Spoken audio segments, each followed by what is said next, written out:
Es un gusto, queridos hermanos, encontrarnos en esta nueva oportunidad para repasar nuestro estudio de la Biblia con la ayuda del libro Testimonio Completo. Lo que tenemos que repasar es lo que veremos en esta semana del 10 al 16 de junio. Si nos ubicamos en nuestro libro, en la página 84, empezamos una nueva sección, la número 4.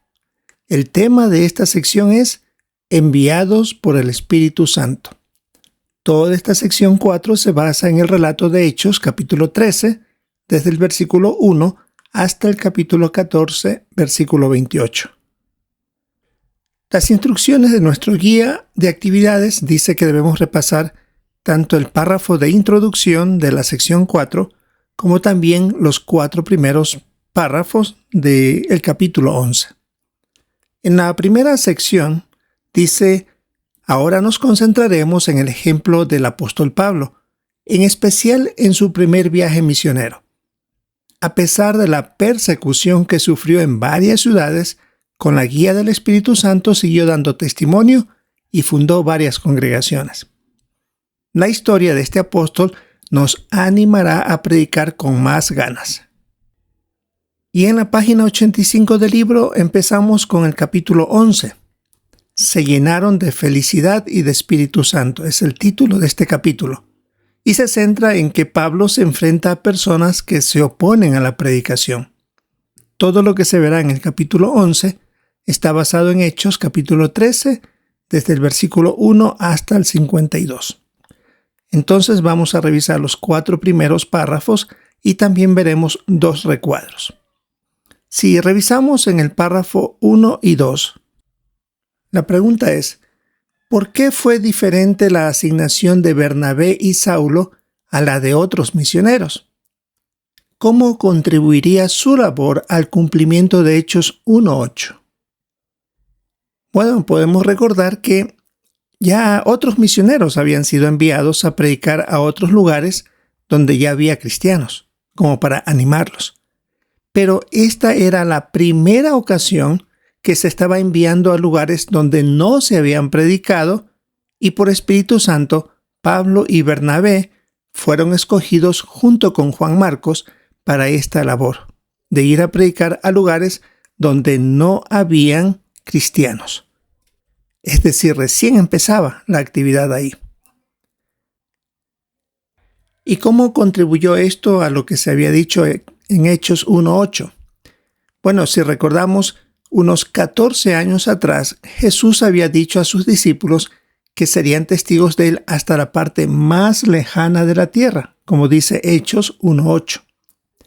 El cumplimiento de esta profecía se aceleraría gracias al trabajo que harán Bernabé y Saulo como misioneros. Es más, el registro que había para ese entonces en Antioquía de Siria, a unos 550 kilómetros de distancia de Jerusalén o 350 millas, ya habían congregaciones, es decir, ya se estaba efectuando hacer esto, pero Pablo y Bernabé lo harían en mayor extensión. Ahora tenemos el subtítulo: Sepárenme a Bernabé y a Saulo a fin de que realicen la misión. Esto se basa en Hechos 13, versículos 1 al 12. Viendo el párrafo 3, la pregunta es: ¿por qué eran difíciles los viajes en el siglo I? Porque los medios de transporte eran muy distintos a los que tenemos hoy día. Se podía caminar todo un día y solo se recorría unos 30 kilómetros o el equivalente a 20 millas, y se terminaba, por supuesto, muy agotado por el camino. Así que la misión que se estaba asignando a Pablo y Bernabé debió haberles emocionado mucho al principio por ser escogidos para esta hermosa labor, pero también exigía esfuerzo y sacrificio para cumplirlo. Ahora veamos el párrafo 4, la parte A. ¿Qué dirigió el nombramiento de Bernabé y Saulo y cómo reaccionaron los demás hermanos? Aquí tenemos en el párrafo el texto de Hechos 13:2, que dice el relato: mientras estaban sirviendo a Jehová y ayunando, el Espíritu Santo dijo: sepárenme a Bernabé y a Saulo a fin de que realicen la misión para la que los he llamado. Así que, como vemos, fue el Espíritu Santo que dirigió sus nombramientos. Así que no había ninguna cuestión o duda de que habían sido escogidos para esta importante labor. Más bien, los cristianos respaldaron sin condiciones ni envidias e impusieron las manos sobre ellos para que efectúen esta labor. Párrafo 4, la parte B.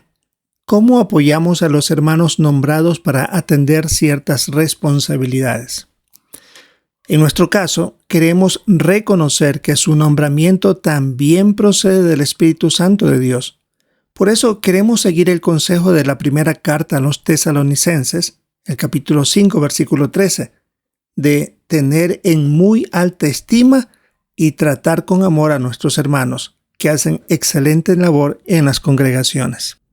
Ahora en la página 86 tenemos el recuadro Bernabé, el hijo del consuelo. Aquí hay un resumen de la vida de este hombre.